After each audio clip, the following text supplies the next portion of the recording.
जय श्री कृष्णा। हमारा YouTube channel Indori रंग देवेंद्र जोशी का संग में आप सबको एक बार फिर से बहुत बहुत स्वागत है, अभिनंदन है।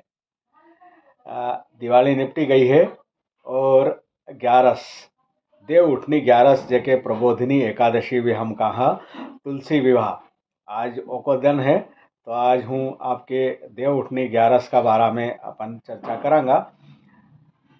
आप सबके छोटी दिवाली देव उठनी 11 की घनी घनी सारी शुभकामना और बधाई।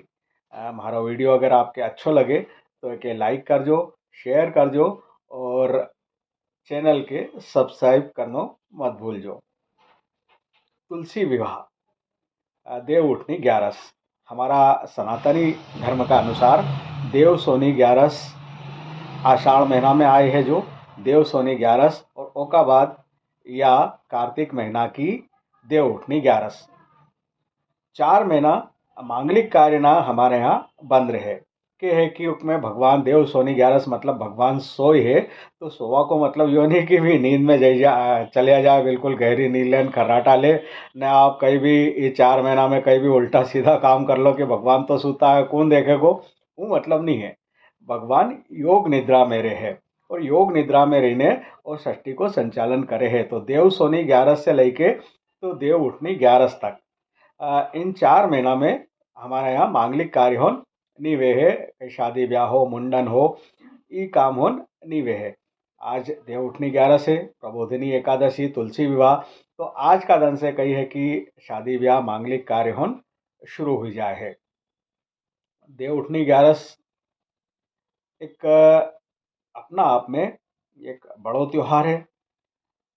आज का दिन से मांगलिक कार्य हो शुरू हुए और तुलसी विवाह भी वे है। तुलसी की कहानी आपने सुनी रखी होगी, तुलसी माता को किस्सो जो थो वृंदा वालो वो। तो आज के प्रबोधनी एकादशी देव उठनी 11 जो रहे है एक हम कहा तो हम देव उठनी 11 जो है आज का दिन गन्ना की झोपड़ी बने हैं और उसमें भगवान सालग्राम जी रखे हैं तुलसी का कुंडा में और भगवान को और तुलसा जी को विवाह भी वे है।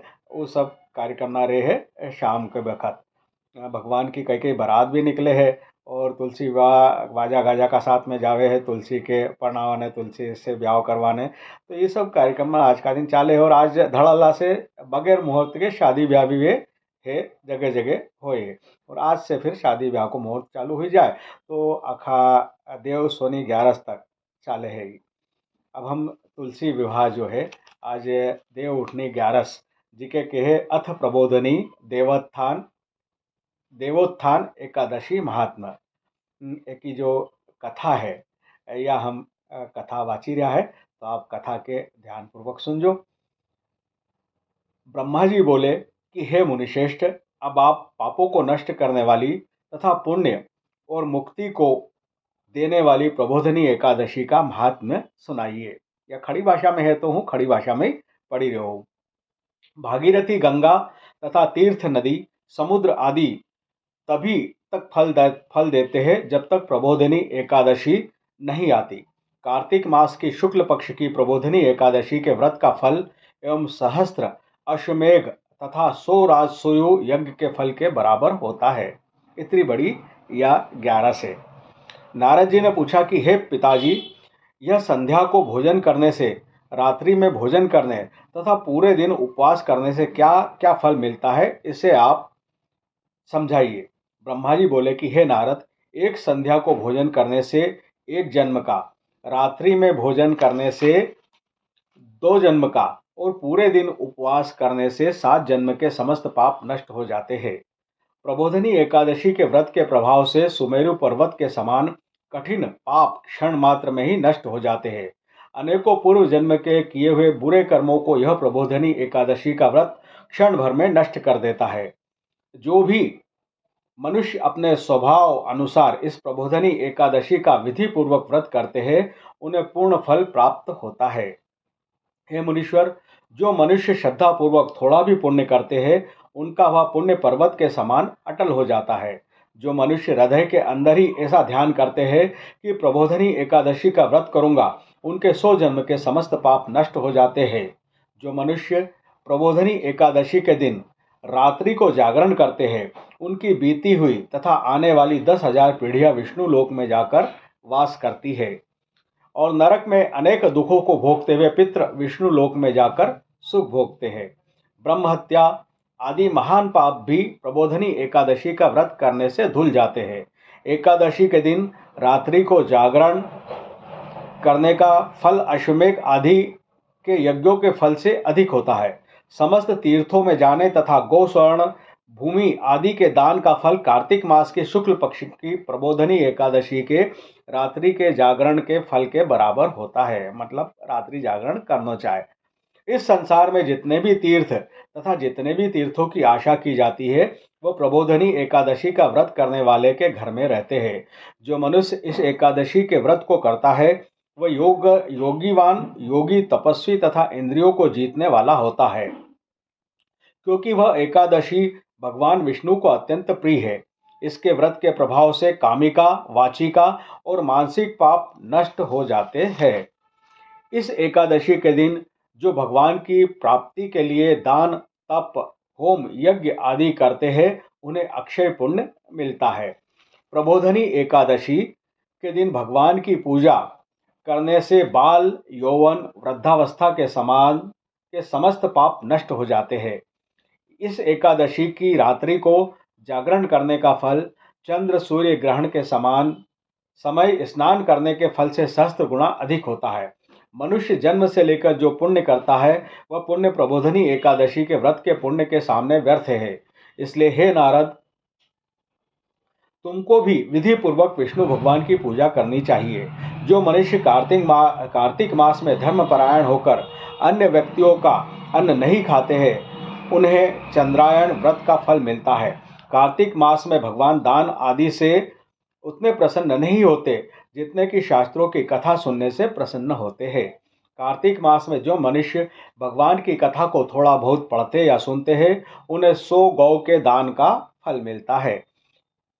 मनुष्य अपने कल्याण के लिए विष्णु भगवान की कथा सुनते हैं, वे अपने कुटुंब का उद्धार करके 1 सहस्त्र गोदान का फल पाते हैं।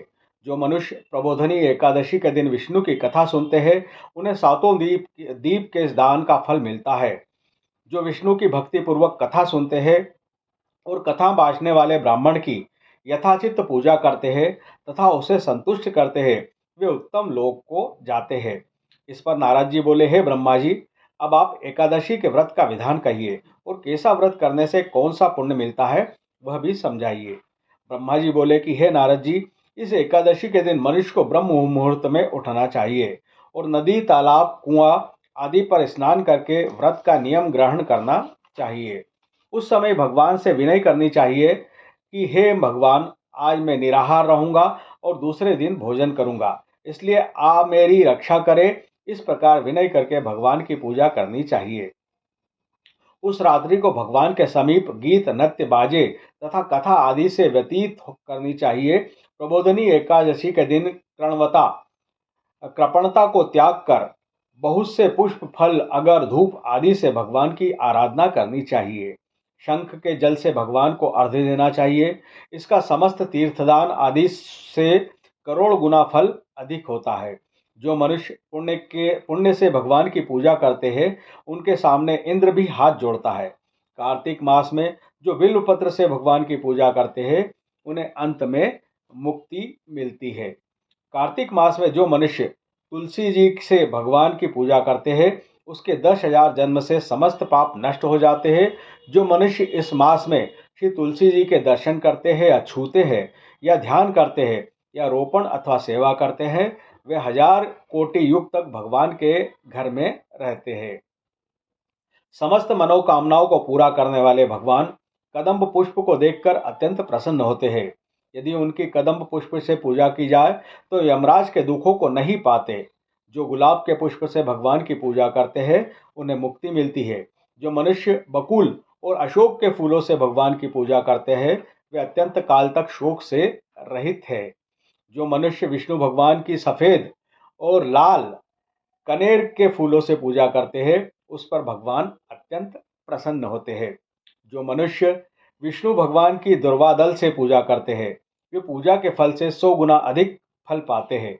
जो भगवान की सीमा पत्र से शमी पत्र से पूजा करते हैं वे भयानक यमराज के मार्ग को सरलता से पार कर जाते हैं।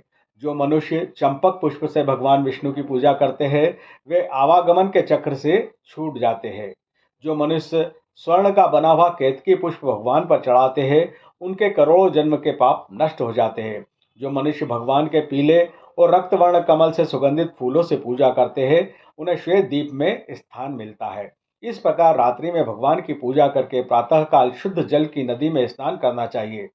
स्नान करने के पश्चात भगवान की पूजा करनी चाहिए। इसके बाद पूर्ति के लिए ब्राह्मणों को भोजन कराना चाहिए और दक्षिणा देकर मीठे वाक्यों द्वारा सभा करनी चाहिए। इसके उपरांत भोजन, गो और दक्षिणा से गुरु की पूजा करनी चाहिए। ब्राह्मणों को बहुत सी दक्षिणा देकर नियम को छोड़ना चाहिए। ब्राह्मणों को यथाशक्ति दक्षिणा देनी चाहिए। जिस ब्राह्मण को रात्रि में भोजन करावे उसे स्वर्ण सहित बैल का दान करना चाहिए। जो मनुष्य यात्रा करते हैं उन्हें दही और शहद का दान करना चाहिए। जो मनुष्य फल की आशा से करते हैं उन्हें फल का दान करना चाहिए। तेल की जगह घी और घी की जगह दूध और अन्नों में चावल दान करना चाहिए। जो मनुष्य इस व्रत में भूमि शयन करते हैं उन्हें सब वस्तुओं सहित शैया दान करनी चाहिए। जो मौन धारण करते हैं उन्हें सवर्ण सहित तिलदान करना चाहिए। जो मनुष्य बालों को धारण करते हैं उन्हें दर्पण दान करना चाहिए। जो मनुष्य कार्तिक मास में उपान्ह धारण नहीं करते हैं उन्हें उपान्ह दान करना चाहिए। जो इस मास में नमक त्यागते हैं उन्हें शक्कर दान करनी चाहिए। जो मनुष्य नित्य प्रति देव मंदिरों में दीप जलाते हैं उन्हें स्वर्ण तथा तांबे के दिए को घी तथा बत्ती सहित दान करना चाहिए। जो मनुष्य चातुर्मास से व्रत में किसी वस्तु को त्याग देते हैं उन्हें उस दिन से पुनः ग्रहण करना चाहिए।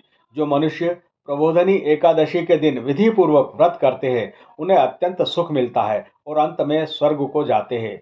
जो मनुष्य चातुर्मास्य व्रत को बिना किसी विघ्न के पूरा कर देते हैं उन्हें फिर दोबारा जन्म नहीं मिलता।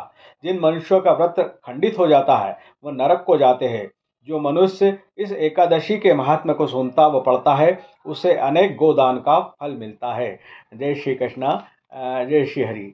तो यह साहब प्रबोधिनी एकादशी की, देवोत्थान एकादशी की कथा मैंने पढ़ी पुस्तक में से, आपके सुनाई है। तो आप सबके छोटी दिवाली, देव उठनी 11 प्रबोधिनी एकादशी की घनी घनी सारी शुभकामना और तुलसी विवाह की बहुत बहुत सारी बधाई। जय श्री कृष्णा।